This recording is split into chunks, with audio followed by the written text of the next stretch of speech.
Dr. Jaffe, I've heard you say this a million times over the last 10 years that I've been with you, but it is so worth repeating and so appropriate and timely right now. We are exactly what we eat, drink, think, and do.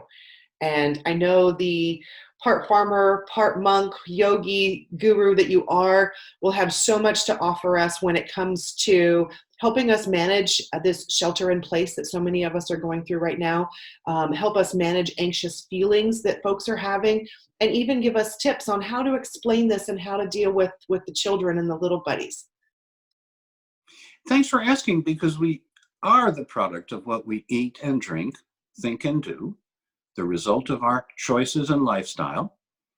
And we recommend that you get the best quality input you can, the least contaminated, most whole foods in a well-hydrated, that is, drinking enough water and herbal beverages to be wanting to urinate every couple of hours while you're awake.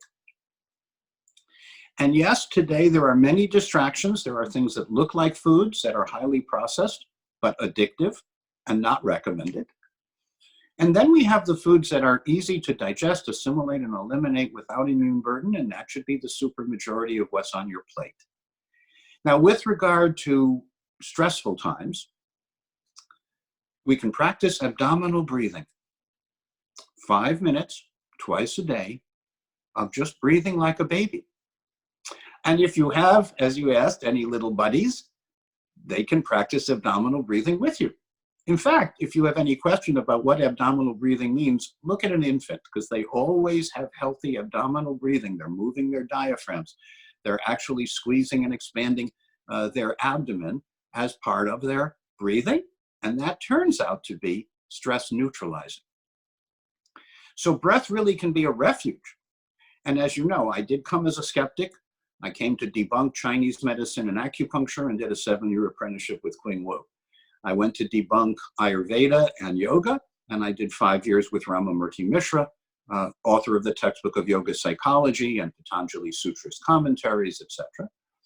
And had about 3 decades with a Cambodian Buddhist monk named Bhante Dharmawara, who had discovered or rediscovered an ancient color healing system. And while I did come as a skeptic, I am now an advocate for nature, nurture, and wholeness, for letting the stress of the moment go with the next breath. And then, for me, that might include a salt and soda bath, baking soda and Epsom salts, a 1/2 to 1 cup each in a tub of warm water. And while you're in there, you can do 5 minutes of abdominal breathing, 15 minutes of active meditation. You should come out pink like a baby, not red like a lobster. This is a warm bath. It's not a hot bath. And then when you get in bed, before you sleep, maybe 5 minutes of stretching. And just a thought that while you are restoring, that's why we call it restorative sleep, while you are restoring, that your body will do what it needs to keep you well and healthy for life. It's amazing how simple habits can be cultivated by adults who are today intoxicated, addicted, and stressed. And if you're living a typical American lifestyle, probably all 3 of those to some extent do apply. And I come in peace as a friend who does live this way, has used it with my parents and children and colleagues for decades. So we have some practical advice that we want to link you to so that you too can benefit from this 21st century, challenging and stressed though it is. And whether we're talking about anxious parents or anxious children, or just ourselves being anxious, know that that's an imbalance in our neurochemistry. It means too much adrenaline and too little serotonin. Now, we can boost our serotonin with enhanced uptake tryptophan that the body takes up and puts in the brain where it's needed, in the gut nervous system where it's needed, and converts it as and where needed into serotonin and or melatonin. But we recommend using physiology rather than pharmacology. So we want to take in enough of the tryptophan to form a healthy amount of serotonin and melatonin where and as needed. And all of that reduces anxiety and stress hormone chemistry.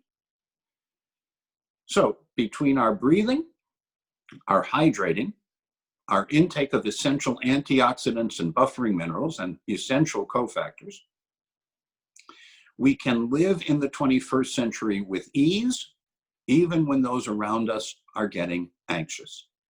It's kind of like being at the eye of the storm. And I don't know if you've ever been at the eye of a big storm, but it's very still at the eye of the storm, even though the winds around might be swirling.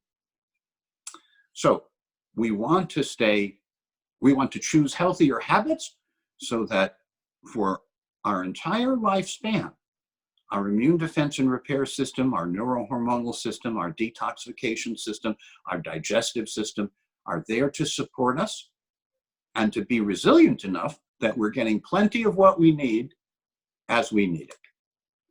So choose wisely what you eat and drink, think, and do. Know that your breath is a refuge to beat stress in distressing times and in intoxicated times. Know that wholeness is your friend, and that when we process and fool Mother Nature with synthetic workalites or with highly processed foods and substances, we're probably buying trouble in the longer run.